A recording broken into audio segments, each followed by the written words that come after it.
കുഞ്ഞിലേ ഉണ്ടായിരുന്നെന്ന് തോന്നുന്നു. എടി കാന്താരി, അതെങ്ങനെ നീ കാണുന്നത്? മാളു, എന്നാ ഞാൻ പോട്ടെ.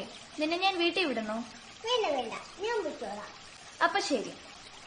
ചേച്ചി, നാളെ എന്റെ ഹാപ്പി ബർത്ത്ഡേയാ. നാളെ യൂണിഫോം ഇടില്ലല്ലോ. ആഹാ, എന്നിട്ടാണോ എന്റെ അടുത്ത് പറയാത്തത്? അഡ്വാൻസ് വിഷസ് മോളൂസേ. Thank you. Butterfly butterfly flitter around.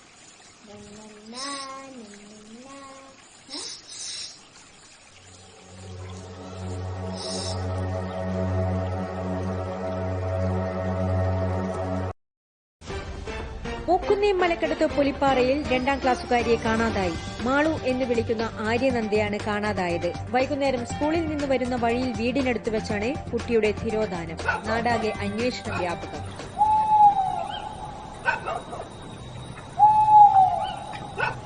അപ്പോൾ ഇന്ന് വൈകുന്നേരം എന്താ താൻ കുട്ടി വിളിക്കാൻ പോകാതിരുന്നത്? സാറേ, എനിക്ക് വൈഫിനെ കൊണ്ട് ഹോസ്പിറ്റലിൽ പോകണമായിരുന്നു. ഞാനത് മോളുടെ അമ്മയുടെ അടുത്ത് പറഞ്ഞിരുന്നു. അവർ അഡ്ജസ്റ്റ് ചെയ്തോളാം പറഞ്ഞു. ഹോസ്പിറ്റലിൽ പോയിട്ട് നീ എപ്പോഴാണ് തിരിച്ചു വന്നത്? ഒരു 4-4:30 ആയപ്പോൾ തിരിച്ചെത്തി സാർ. അപ്പോഴത്തേക്ക് 2ാമത്തെ ട്രിപ്പ് എടുക്കാൻ വേണ്ടി ഞാൻ സ്കൂളിലേക്ക് പോയി സാർ. നമ്മൾ മനസ്സിലാക്കിയതനുസരിച്ച് ദേവികയുടെ വീട് വരെ കുട്ടി അവളോടൊപ്പം ഉണ്ടായിരുന്നു. അത് ആ കുട്ടിയുടെ മൊഴിയിലും ഉണ്ട്.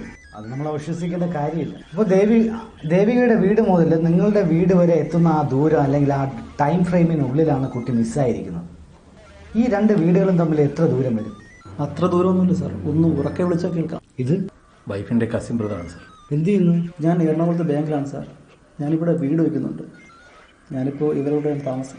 ഓക്കെ. അപ്പോൾ ഈ വീടുകൾ തമ്മിൽ എത്ര ദൂരം ഉണ്ടെന്നാണ് പറഞ്ഞത്? അധികമൊന്നുമില്ല സാർ, ഒരു 100 മീറ്റർ അത്രയേ ഉള്ളൂ. ഓക്കെ. അപ്പം മോക്ക വഴിയും പരിസരവും എല്ലാം പരിചിതമാണല്ലേ? അതായിരുന്നു സാർ നിങ്ങളുടെ ധൈര്യം. പക്ഷേ എൻ്റെ ഊഹം ശരിയാണെങ്കിൽ മിസ്സിംഗ് സ്പോട്ടിൽ കുട്ടി ബഹളം വയ്ക്കുകയോ കരയുകയോ ഒന്നും ഉണ്ടായിട്ടില്ല. അങ്ങനെ എന്തെങ്കിലും ഉണ്ടായെങ്കിൽ അടുത്ത ഏതെങ്കിലും ഒരു വീട്ടിൽ അത് കേട്ടനെ. ഐ മീൻ ദേവികയുടെയോ നിങ്ങളുടെയോ വീട്ടിൽ അതുണ്ടായില്ലല്ലോ അല്ലേ? ഇല്ല സാർ. ഇപ്പോൾ തഞ്ചത്തിൽ സ്നേഹപൂർവ്വം ആരോ അവളെ സമീപിച്ചിട്ടുണ്ട്. ഈ മിഠായിയും കളിപ്പാട്ടങ്ങളൊക്കെ കൊടുത്ത് വശീകരിക്കുന്ന ഒരു രീതിയുണ്ട്. അങ്ങനെയാണെങ്കിൽ it can be A pre planned one. Sir, അവൾ ഈ പരിചയമില്ലാത്തവരടുത്ത് അങ്ങനെ പെട്ടെന്ന് അടുക്കില്ല. പക്ഷെ കുഞ്ഞല്ലേ സാർ. എൻ്റെ മോള് ഭയങ്കര സന്തോഷത്തിൽ കുറേ കാലമായിട്ട് അവളുടെ ഒരു ആഗ്രഹം പറയാനുണ്ടായിരുന്നു. ഒരു ഫ്രോക്കിൻ്റെ കാര്യം, ചുവപ്പിൽ പച്ച മുത്തുള്ള ഫ്രോക്ക്. അടുത്ത പിറന്നാളിന് വാങ്ങിക്കൊടുക്കാതെ ഞാൻ പറയുകയും ചെയ്തു. അവളുടെ പിറന്നാൾ സാർ. എൻ്റെ മോക്കിന് വേണ്ടി ഞാൻ വാങ്ങിയ ആ ഫ്രോക്കിൻ്റെ വണ്ടിയിൽ പോയി എനിക്കവിടെ അത് കാണണം സാർ. ഞാനതിലെന്താ ചെയ്തത്? കൊച്ചു കുഞ്ഞല്ലേ സാറേ. അവൾക്ക് ആരുടെയെങ്കിലും ചിരിയും ചതിയൊക്കെ തിരിച്ചറിയാൻ കഴിയുമോ?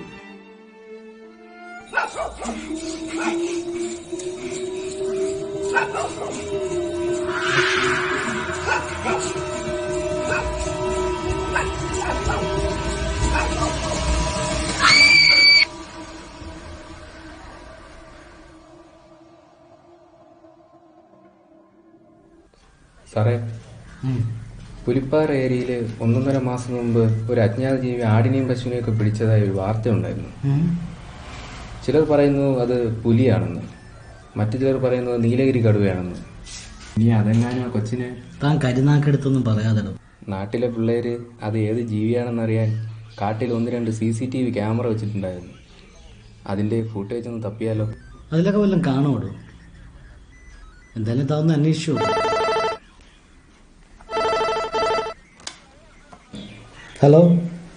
ഹലോ സാർ, നാട്ടുകാരും കൂടെ തെരച്ചിൽ ഇറങ്ങിയിട്ടുണ്ട് സാർ.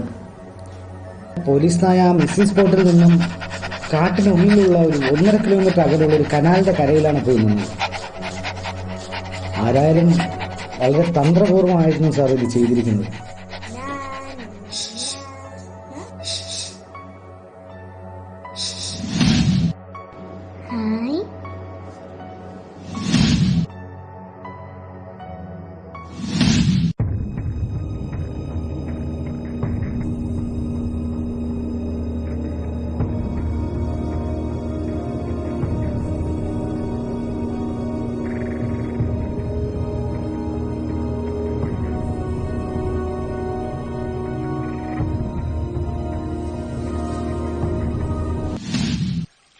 വേണ്ട,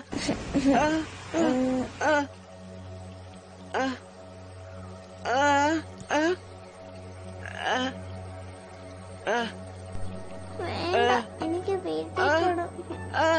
എനിക്ക് വീട്ടിൽ പോണം.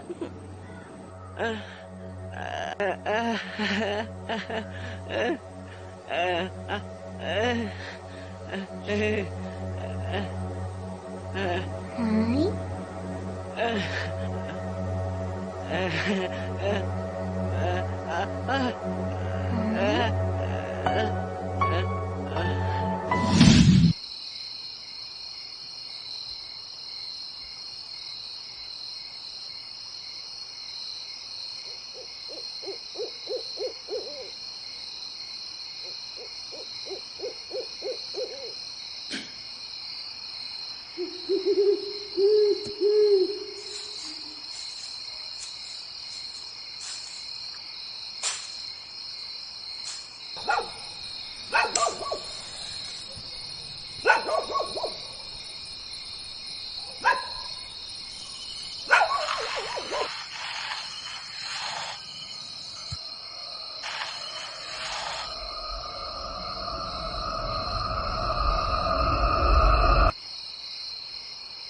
ചാക്കിലെന്താടാ?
ഒരു ദേശത്തിന്റെ മുഴുവൻ പ്രാർത്ഥന വിഫലം.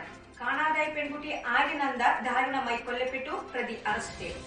ആന്ധ്രാപ്രദേശ് സ്വദേശി ഭിക്ഷാരുവാണ് അറസ്റ്റിലായത്. ചാക്കിൽ കെട്ടിയ മൃതദേഹം കനാലിൽ ഉപേക്ഷിക്കാൻ ശ്രമിക്കവേ നാട്ടുകാരാണ് പ്രതിയെ പിടികൂടി പോലീസിൽ ഏൽപ്പിച്ചത്. സാറേ, ഞങ്ങൾ വരുമ്പോൾ സതീഷ് ചേട്ടൻ അവനെ പിടിച്ചു വെച്ചിരിക്കുകയായിരുന്നു. ഞാൻ ഞങ്ങളെല്ലാവരും കൂടെ ചേർന്ന് പിടികൂടി. അപ്പോഴേക്കും പോലീസ് വിളിച്ചു സാറേ. അതാണ് നിങ്ങൾ ശരിക്കും അവന്റെ പുറത്ത് മേഞ്ഞിട്ടുണ്ടല്ലോ. അവൻ ചത്തുപോയ ആരാ ഉത്തരം പറയുന്നേ? ഇവരൊക്കെ ജീവിച്ചിരുന്നിട്ട് എന്തിനാ സാറേ? അവൻ കുഞ്ഞിന്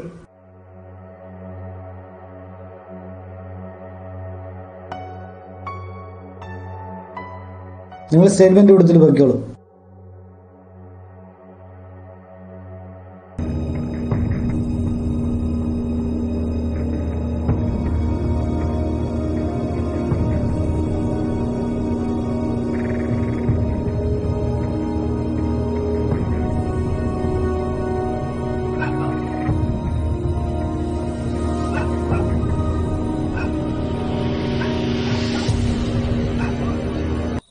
അവന്റെ നോട്ടം കണ്ടോ? അവിടെ വെച്ച് ഞാൻ അവനെ തീർത്തേനെ. അപ്പോഴാണ് പോലീസ് നിങ്ങൾ വന്നത്. കുറച്ചു കഴിഞ്ഞ് അവന് മെഡിക്കൽ കൊണ്ടു. അവിടെ നിന്ന് തിരിച്ചെത്താതിരിക്കാനുള്ള വഴി ഞാൻ ചിന്തിച്ചു. ഇനി ഒരു ഗോവിന്ദച്ചാമി വേണ്ട. സാർ, ആള് ആന്ധ്രാക്കാരനാണ്. ക്രിമിനൽ ബാക്ക്ഗ്രൗണ്ട് ഉള്ള ആളാണ്. മോഷണം, പിടിച്ചുപറി, ഭവനവേതനം എല്ലാ പരിപാടിയും ഉണ്ട് സാർ. പുള്ളിക്കാരൻ ഈ സ്റ്റേഷനിൽ തന്നെ ഒരു 3-4 കേസുണ്ട്. പേരെന്താണെന്ന് പറഞ്ഞു? പേര് ഭിക്ഷാലു. അവൻ ജനിച്ചതും വളർന്നൊക്കെ ഇവിടെയാണ്. ഇയാൾ ഇവിടെ വന്നിട്ട് ഇപ്പൊ 10 വർഷമായിട്ടുണ്ട്. അതിൽ 6 വർഷം തന്നെ പുള്ളി ജയിലിനകത്തായിരുന്നു. ചോദ്യം ചെയ്തായിരുന്നു. ഊമയാണെന്നല്ലേ പറഞ്ഞത്? എന്താ അവന്റെ സ്റ്റാൻഡ്? സമ്മതിച്ചോ? അല്ല സാർ, റെഡ് ഹാൻഡഡ് ആയിട്ട് പിടിച്ചതല്ലേ.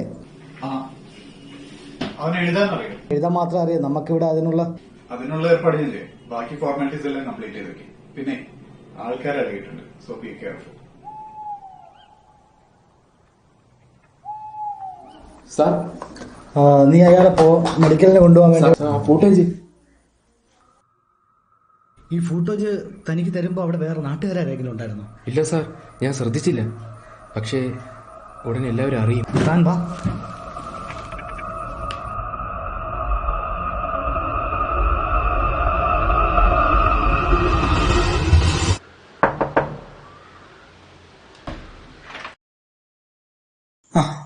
നീയോ? വാ. ചേട്ടാ, ഇന്ന് പെങ്ങടെ വീട്ടിലോട്ട് പോയില്ലായിരുന്നോ? ഇല്ലടാ, അവളുടെ കളിന്റെ മൂത്തൊക്കെ എനിക്ക് വയ്യ. അവന്റെ കാര്യത്തിലൊരു തീരുമാനമാവാതെ ഞാൻ വീട്ടിലേക്കില്ല. നാട്ടുകാർ പോലീസ് സ്റ്റേഷൻ പരിസരത്തിനുണ്ട്.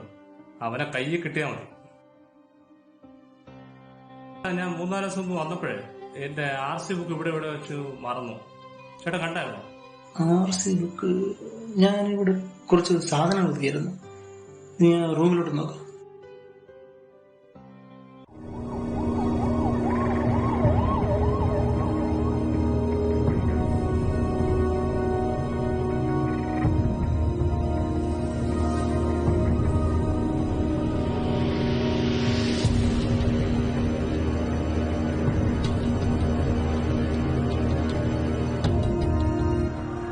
നീ അകത്ത് പോയി നോക്കാം.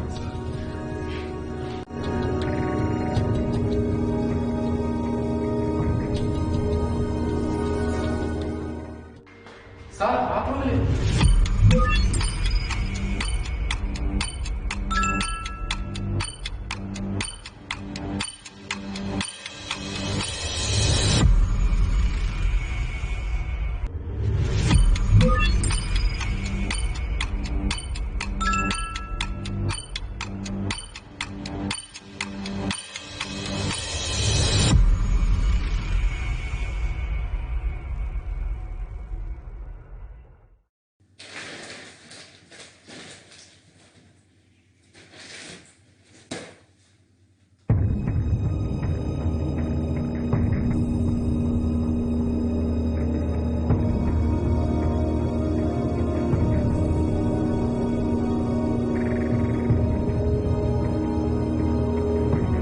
അന്ന് വൈകുന്നേരം ഒരു പെൺകൊച്ച് ആ ബാങ്ക് മാനേജറുടെ കൂടെ പോകുന്നത് ഞാൻ കണ്ടതാ.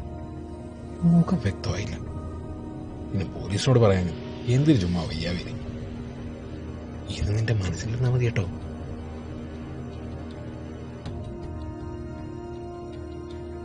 കിട്ടിയോ?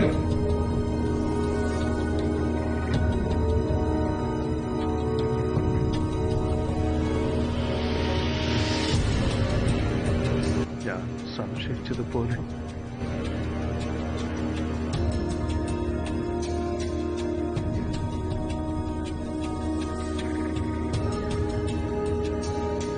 പ്ലീസ് ഒരു കയ്യബദ്ധം പറ്റി.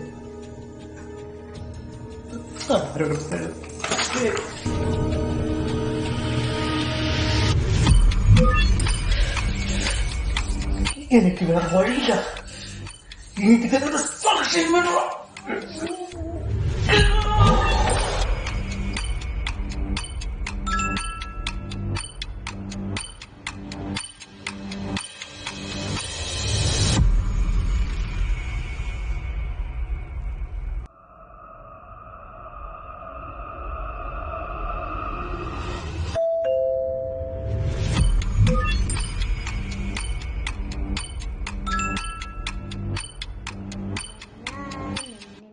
മോളെ, ഇതെന്താ മോളിലേക്ക് ഓട്ടോ ഒന്നില്ലേ? ഇല്ല മാമ. മോള് മാമന്റെ വീട്ടിലേക്ക് വരുന്നു. അയ്യോ ഇല്ല, അമ്മ വഴക്ക് പറയും. അമ്മ ഒന്നും പറയില്ല. അമ്മയോട് ഞാൻ പറഞ്ഞോളാം. അവിടെ കുഞ്ഞുണ്ട്, മോക്ക് കളിക്കാം. അത് കഴിഞ്ഞ് ഞാൻ കൊണ്ടുവിടാം. വരുന്നു മോള്.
മാരീചഭാവങ്ങൾ ഒരു കനലായി നീറിയൊടുങ്ങുന്ന ചുടലപ്പറമ്പിൽ നീയരിഞ്ഞൊരു കുഞ്ഞിക്കുളിരിന്റെ തായ്വേരിലുണരുന്ന കാളസർപ്പത്തിന്റെ ഭണനികൾ മാനിഷാദ പാടിപ്പോയോരാത്മാക്കൾ